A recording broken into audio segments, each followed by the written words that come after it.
What's up, board game people? We had another interesting week on crowdfunding with two major reprints pretty much stealing the show, and both doing quite well. With GenCon creeping up ever closer, news is flying in and rumors are swirling. Let's take a peek and see what happened this week. First, I don't receive any money for making my videos from game companies. I make them for gamers and consumers to help us keep up to date on all the latest news around this buzzing hobby. If I make mistakes or you disagree with anything I say, please let me know in the comments. Let's take a quick peek at what's coming to crowdfunding this week.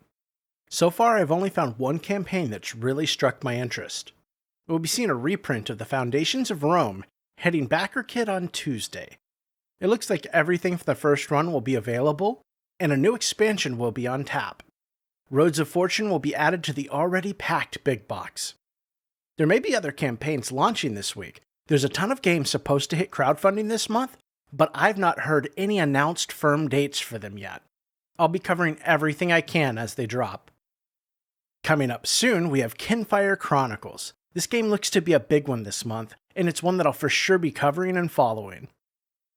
This week we saw the Return to Dark Tower and Euthia Resurrected reprints hit Backerkit and Kickstarter respectively.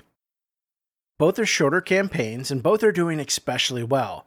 Also, both are pretty expensive campaigns. I'm seeing a trend here. Check them out while there's still time. One last currently on crowdfunding note that barely squeaked into this news broadcast. Silvercoin Age of Monster Hunters has hit that normal mid-campaign lull that we see with any longer campaign. They haven't been deterred and want to keep the party going, so they've announced that every other day until the end of the campaign, they'll be doing reveals of some more content that's coming to the game. It also sounds like they've struck a deal with a few retailers, so Silvercoin may be coming to an outlet near you sometime in the future. Over the last few weeks, we've been getting a ton of CMON announcements, and while I'm not particularly happy with their company's business practices, these are still huge announcements that I wouldn't want to miss. They've announced around 2 million different flavors of Zombicide coming down the pipe. Yawn. Haven't we already seen enough Zombicide? What is exciting is the announcement of Dune: War for Arrakis. This game is being brought to you by the team behind the phenomenal War of the Ring.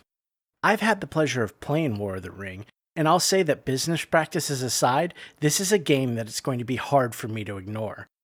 I'm a lifelong lover of the Dune franchise, and I've read just about every book that Frank Herbert and his son Brian have written for the setting. With the game being presumably based off the systems present in War of the Ring, the game is almost certain to be a smashing success. Let's just hope that the mini quality is better than their latest projects. Also, CMON has announced a Stranger Things cooperative board game from the co-creator of Pandemic Legacy. Stranger Things Upside Down is due out next year, and it will skip crowdfunding and head straight to stores. Development is majorly already complete, but details remain scarce. I'll be sure and let you know when I hear more whispers from the other side. First, in the crowdfunding updates and news, is Solar 175. Cogito Ergo Meeple has announced that the pledge manager on Gamefound is coming to a close at the end of July. This only gives you a day or two, depending on when this video goes out, to get your pledges finalized. Hopefully you already have. Just another friendly reminder, if you wanted to be added to the pledge manager for the Legendary Kingdoms books, you can message the creators on Kickstarter, or you can reach them at help@spidermindgames.co.uk. All 3 books are available in the PM. You can get 1, 2, or all 3 and be just fine. They can be played in any order. Yet another pledge manager closing. The Zerywia reprint and Zerywia Quests will be closing their pledge manager on August 5th and opening late pledging on August 6th and running that until the end of the month. They're moving to a new office and warehouse, which is taking them away from working on the project for a week or two, but will hopefully give them the space they need to expand the team and finish out Zerywia Quest and the expansions. They want to nail down all address details by the end of the month so they can make the production and shipping process as smooth as possible. They really do seem to be learning from their last project. ISS Vanguard is back with some great news. They're starting to pick up packages from the factory and transport them to the port to be loaded onto vessels that will bring them to your corner of the verse. This is only for the English first wave. The EU packages were the first picked up, with everywhere else hopefully being picked up and placed on ships at the beginning of August. They're taking this time to put some extra polish on the application and get some how-to-play videos created to assist new captains as they embark on their journey through the verse. Last, they posted their excitement and awe at the images starting to come from the James Webb Telescope. It's truly amazing to see how small of a speck we live on in the grand scale of the universe. Shipping is imminent for the Elder Scrolls Skyrim adventure game. They'll be picking up packages on August 15th and loading them onto ships. They're in talks to book sea freight now, and they're at the same time working to get shipping calculations perfect on the Pledge Manager. They should start accepting shipping payments in the PM soon. They'll be giving you about a month to pay for your shipping once it's ready. Now let's look at some retail news. Fantasy Flight has announced a new figure pack and DLC campaign for the Lord of the Rings Journeys in Middle-earth. The figure pack is the Scourge of the Wastes, and the campaign is titled Poison Promise. The figure pack is the game's final physical expansion. The noble kingdom of Rohan has a long history of war, and the aftermath of these wars can still be felt today in the unquiet dead of the marshes to the east and in the grudge held by the Dunlendings to the west. Now an avaricious enemy has set plans in motion from the shadows, and you and your fellow heroes must uncover the conspiracy before Rohan is plunged into war once more. Full details are available in the article linked in the video description. No word on a firm release date yet. Some of the prototypes for Escape from Stalingrad Z have arrived at the Raybox Games offices and are ready for inspection. They're giving us a few quick photos. Hopefully a closer look is coming soon. Lobotomy 2 Manhunt has posted the July update. Mass production of most of the Lobotomy components is underway, and everything seems to be running according to schedule. They're showing off the final plastic miniatures, which are looking pretty good. I still shed a tear that they didn't decide to add sculpted bases, but I guess it's time to start planning on how to base these little beauties. Everything from the rulebook to the game tiles are on display and looking great. They're hoping to be able to do in-person pickup at Essen, and if you want to peek at the game, you can visit them at booth 160 at GenCon. OOMM Games has posted a post-mortem update for Stars of Akarios going over the challenges they faced within the project and how they went about solving them. This is exactly what each creator should do when wrapping up a project. Take a long and honest look at what went wrong and see if any changes were made or still can be made to make things better next time. At the end, they dropped a little hint that has me excited. They say, "We're thrilled with the future potential of Stars of Akarios. We have a lot in the pipeline for this game, and stay tuned to see more about it." Arydia, The Paths We Dare Tread, has posted its July update, tweaking the timeline and extending the PM by a few months. Originally slated to close in August, the Pledge Manager for Arydia will now remain open until November. They have also apologized, but extra time is going to be needed for delivery, and the date has shifted to June of 2023. Unwillingness to compromise has led to a few unnecessary delays, but the game is rounding out quite nicely. I, for one, am fine with the delay if it means that quality hasn't been compromised. It's hard to make that call, but it sounds like they've made the right one. This update outlines some slight adjustments to the pre-painted minis as well. Finally, they're hosting a charity auction over on BoardGameGeek. Far Off Games has donated 5 copies of Zia to auction off and will be matching bids. They're also matching likes for $1 per thumb that the Geek List receives. Head over there and at least give it a thumbs up, if not place a bid. The proceeds go to fight cancer and for cancer research. Batman Gotham City Chronicles is back this month with their survey results and a word on the Pledge Manager. The survey results are in, and it would seem that there's great demand for everything Batman. Who would have thunk it? They'll be offering everything from Seasons 1, 2, and 3 in the Pledge Manager. That Pledge Manager will be opening at the second half of September and will remain open for 4 or 5 months. This is spectacular news as it will remain open into the slow season for crowdfunding and past the holiday, so hopefully some money will free up for people who can truly take advantage. They also have given us a glimpse at the stretch goal mini sculpts for Season 3, and they're looking fantastic. Another month has flown by for the Dawn of Madness team, and they're offering up an update that I've been waiting for. This month, they're showing off samples for many of the game components and punch boards, and most importantly, they're actually talking about the timeline updates. The writing for the game is finally reaching milestones, with almost 2 of the characters complete, leaving 2 already partially done.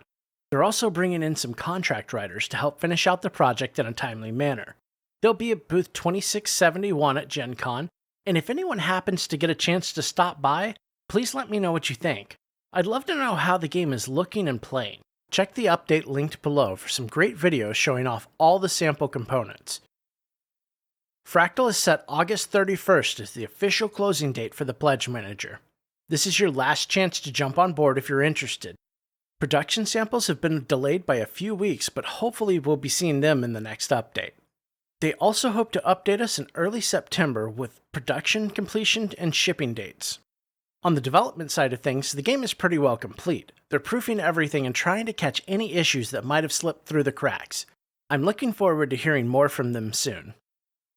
Hopping over to some Warhammer news, new Age of Sigmar models have leaked, this time for the Slaves of Darkness. We have two that can be named almost for sure. A new Daemon Prince, who's rumored to be getting some Chaos Space Marine bits in a future photo release in the Warhammer community, and what looks to be Eternus. The whole army spread shows quite a few new minis as well. We have a ton of new releases for this week. The General's Handbook for the 2022-2023 Season 1, the Sylvaneth Battle Tome, Gossamet Archers, Sprite Rider Lancers, a Skaven Battle Tome, War Scroll cards for the Sylvaneth, Skaven, and Daughters of Cain, new dice sets for the Sylvaneth and Skaven, a Vanguard set for the Daughters of Cain, a Skaven Vanguard, a Vanguard Nighthaunt set, Arc Flamekeeper, the Athelian Thrallmaster, the High Gladiatrix, and Scriptor Mortis. For 40k, we're getting the Warzone Nephilim Grand Tournament Mission Pack, and for Necromunda, we're seeing the Book of the Outlands, the Cargo 8 Ridge Hauler, the Cargo 8 Ridge Hauler Trailer, an Ironhead Squat Protectors Pack, and an Orclock and Ironhead Squat Gang Tactics cards. Kingdom Death has posted another Dark Herald, and this issue came with the progress report for the Gambler's Chest. The biggest update is that nothing new is being added. They're in the final stretch with only some minor writing, art, and details left to fill in. Hopefully we'll be hearing that it's complete and ready for production very soon. This month, the Herald is focusing on the Black Knight and all the armor sets and content from that expansion. Check the link in the video description to get all the juicy details. Over with Primal Awakening, the Dragon is landing.